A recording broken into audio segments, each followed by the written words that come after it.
Hey guys, hope everyone is having a great Lord's Day. Hope everybody is well and safe at home. And I know my family sure misses everybody, and we're looking so forward to being back together again as soon as possible.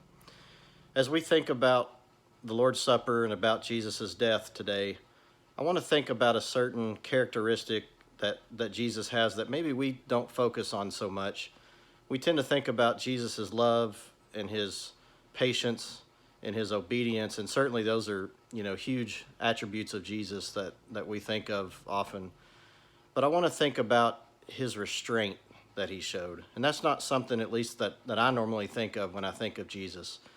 Think of a time where maybe when you were a kid or even adult, somebody has picked on you as a kid, or really pushed your buttons as an adult, said something that offended you, maybe said something about a family member, or even maybe did something physical to you. We want to do something back, right? It's our instinct sometimes, or maybe even our nature, to want to get back at somebody or put them in their place when they say something that we don't like or maybe offends us. And sometimes in my past, I've shown restraint, and sometimes I haven't done so good at that. And I think we can probably all say that.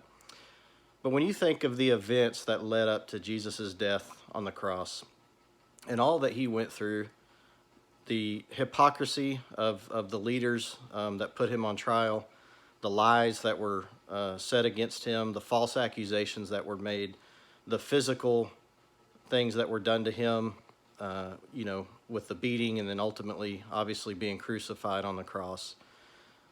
I can't imagine how much restraint that would have taken not to retaliate or fight back, but especially Jesus being God's Son and having all authority on earth as he did. We sing the song, he could have called 10,000 angels. He could have snapped his fingers, so to speak, and ended all of that. But we know that his love for the Father and his willingness to obey him and his love for mankind and wanting to save them, I think underneath all of that is a great amount of restraint that he showed during those things. And I think we can learn a lot from that, especially this time that we're in now, and tensions are very high for various different reasons. As we think of all that Jesus went through leading up to the cross and during his death, and the restraint that he showed, that even while he was being put to death, he said, "Father, forgive them, for they don't know what they do." We need to have that same mindset and that same attitude as we deal with people in the world, as we deal with our brethren, our family members. And again, sometimes I do well at that, sometimes I don't.